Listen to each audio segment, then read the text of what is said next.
Hey everybody, how you doing? It is Mr. Bookman and I will be reading Alligators Alligators by Bunting and Diane. Please enjoy.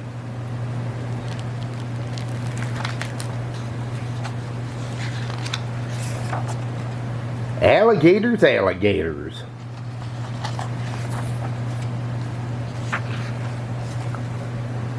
Alligators, alligators, down in the swamp, where the river's warm and the air is damp. Alligator laying in riverbanks, mud, sunshine, warming their cold, cold blood.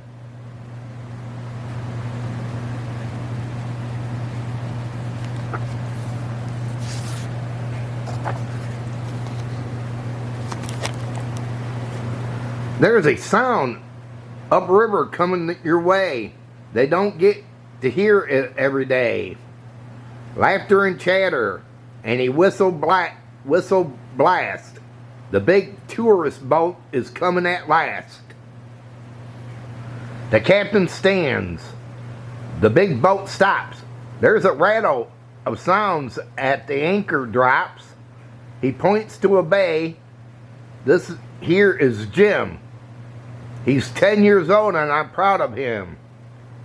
He has a talent and you will soon see how creatures respond to his melody.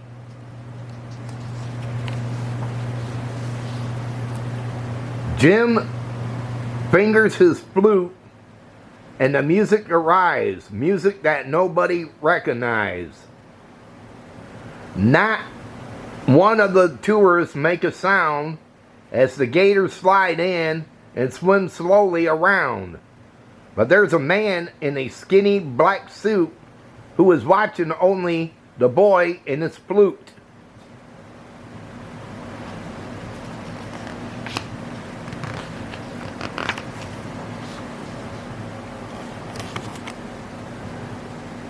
The gators sway and so what hay and one per rotsorets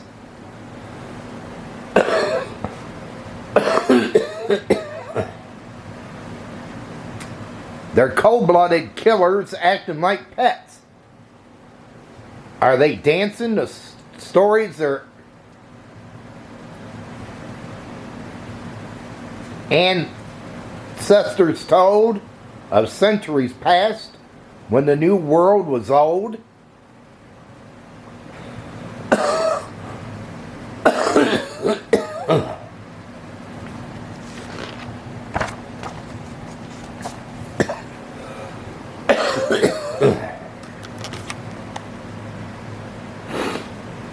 Jim quiets his music and the tourists can hear another big boat coming noisily near. He puts down his flute and goes back to his chair. A breath of music still hangs in the air. The gators slide over to where they had lain to rest in the mud and be gators again. The anchor is arose. Roscoe's boat pulls away, but first the captain has something to say.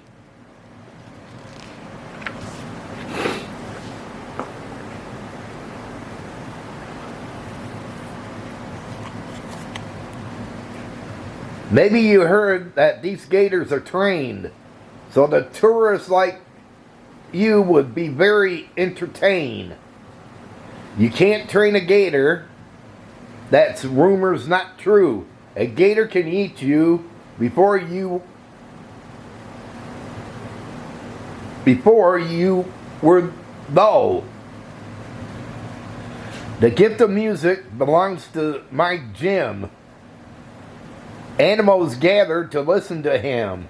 He loves all Earth's creatures, the big and the small, but the salvage of tame, he plays for them all.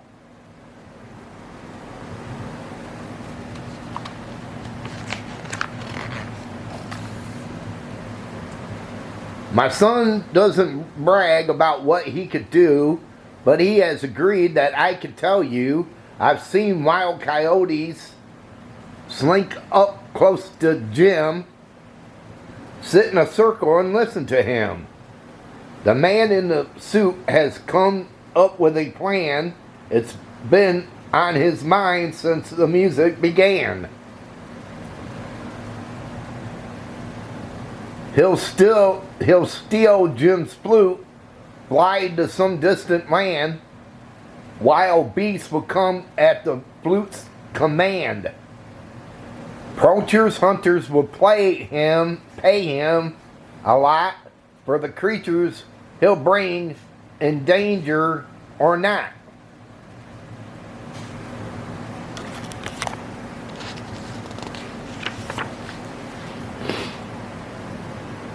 The boat trip has ended.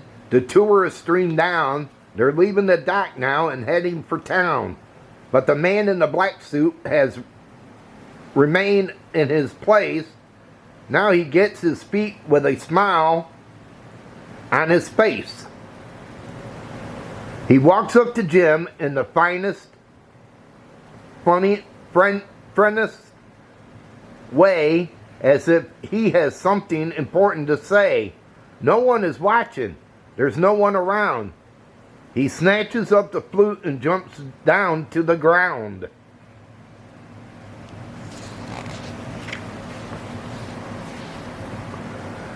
Jim shouts, "Hey, come back here!" But his dismay, the man jumps in a car and drives quickly away. The man in the suit is proud as he could be. He took what he wanted and got away free. The river is close, and he's ready to play. Everything's fine. This is his lucky day. The music he plays doesn't sound very good, but the Gators arrive as was certain they would. Are these some Gators that started to dance when Jim played his flute? He thinks there's a chance.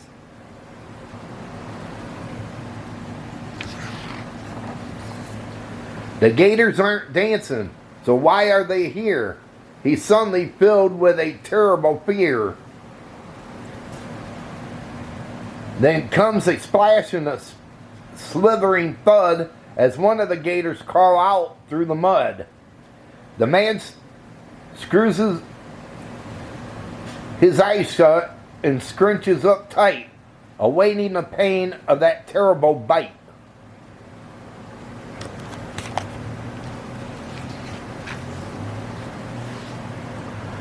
But when nothing happens, he falls to the ground, half opens his eyes and peers all around. The Gators are gone. The flute is gone too. He looks at the river and thinks it's all through. They come for the flute he had stolen from Jim. They wanted the flute, but they didn't want him.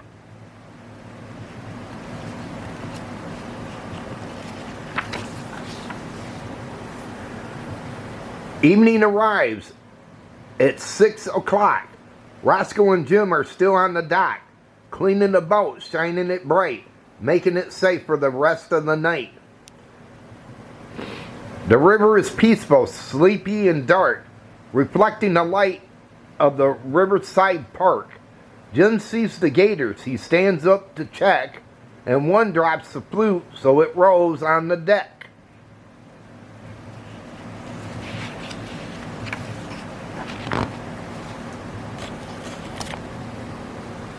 He picks up the flute and commences to play. The Gators are waiting. They're starting to sway. They're moving together as in a trance. Slowly and softly, they're starting to dance. So much for the man in the skinny black suit who thought that Jim's power belongs to his flute.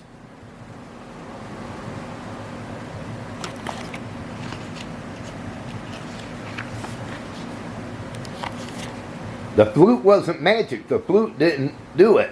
The power was love that came whispering through it. Roscoe walks home with his arm around his son. The day has been tiring, but now it is done.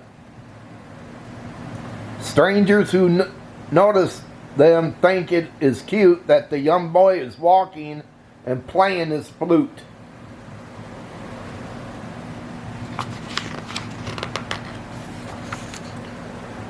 Then halt, amazing to see his feet. Two bobcats were dancing a jig in the street. Well, it looks like this boy's got animals that enjoy his music, huh? Well, do animals enjoy your music? Let me know with a thumbs up if animals enjoy your music. Just curious. Well, everybody, I hope all of you enjoyed this book reading here, and if you did, can you go thumbs up? Hit that thumbs up button. Can you do that? When you do that, it will bring people here to my channel so they can check me out. Also, if you're new and you came along this book reading, can you hit the subscribe button down below and subscribe to my channel and check out my other book readings here I got plenty, so feel free to check them out. Also, hit that notification bell. Whenever I upload, you will be notified. But until my next book reading, they call me Mr. Bookman. And this book reading's over. Have a good one, everybody. Take care. And thanks for watching.